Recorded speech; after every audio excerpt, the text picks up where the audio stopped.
اس لیے وہ پہلے اسے اٹھایا، اسے غائب کر دیا، اور مجھے خطرہ ہے، میں سب کے سامنے کہنا چاہتا ہوں اس کے اوپر تشدد کریں گے، کیونکہ ہمارے کئی لوگوں کے اوپر، اعظم سواتی اور میں کئی لوگوں کو بتاؤں گا، علی امین، ان کے اوپر انہوں نے تشدد کیا، اور مجھے خوف ہے کہ اس کے اوپر بھی تشدد کریں گے، کیونکہ عمران ریاض آخر میں کہہ رہا تھا، ایئرپورٹ جا رہا تھا، ملک چھوڑ کے جا رہا تھا، جب اس کو ایئرپورٹ سے پکڑا ہے، اس کو بھی خوف تھا کہ ارشد شریف سے جو ہوا ہے وہی لوگ اسی سے وہی کریں گے، اور اس کو اب جیل میں رکھا ہوا۔ میں ساری قوم کو کہنا چاہتا ہوں، آپ کو سب کو اپنی آواز اٹھانی چاہیے کہ ایک صحافی کے پیچھے جس کی سب سے زیادہ ویورشپ ہے،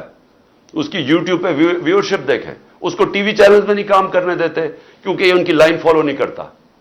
اس کے اوپر اس کو خطرہ یہ ہے کہ یا اس کے اوپر بڑا تشدد کریں گے، اور ہمیں یہ بھی ڈر ہے کہ اس کو مار نہ دیں، کیونکہ ابھی تک وہ پولیس کہہ رہی ہے جی ہمیں نہیں پتا وہ کدھر گیا، ہمیں پتا ہے وہ کدھر ہے، مجھے پتا ہے وہ کدھر ہے، اور اس کے اوپر کچھ ہوا تو پھر یہ لوگ ذمہ دار ہوں گے، وہی جنہوں نے ارشد شریف کا قتل کیا تھا، جو ذمہ دار ہیں میرے اوپر جنہوں نے قاتلانہ حملہ کروایا تھا، پھر اس کو بھی اٹھا کے لے گئے، اور یا مقبول جان کو، ایک بزرگ آدمی ہے، یعنی ٹھیک ہے وہ اس کی اپنا رائے ہے، اس کی اپنی فالوئنگ ہے، چونکہ وہ آپ کی آفیشل لائن کے ساتھ نہیں ہے، کیونکہ وہ بھیڑ بکریوں کی طرح آپ کی لائن پہ نہیں چل رہا، کیونکہ وہ کنٹرول نہیں ہے، اس کو اٹھا کے لے گئے۔ آفتاب اقبال کو پکڑ کے لے گئے، اس کو ذرا چھوڑ دیا، لیکن اس کو بھی اٹھا کے لے گئے، اس کی تو لائن ہی کچھ اور ہے، لیکن کیونکہ شاید اس نے عمران خان کے لیے کوئی پروگرام کر دیا ہوگا، یعنی یہ ایسی فیشزم،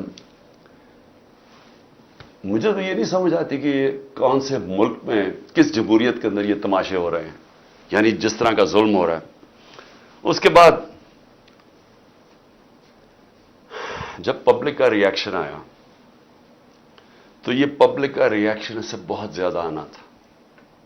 جہاں تک مجھے پتا ہے اوورسیز پاکستانی، اب وہاں تو ہم نے کچھ نہیں نہ کیا، وہاں تو ہمارا کوئی پی ٹی آئی کا ورکر نہیں تھا۔ آپ دیکھیں کہ بیرون ملک پاکستانی جو سب سے بڑا اثاثہ اس ملک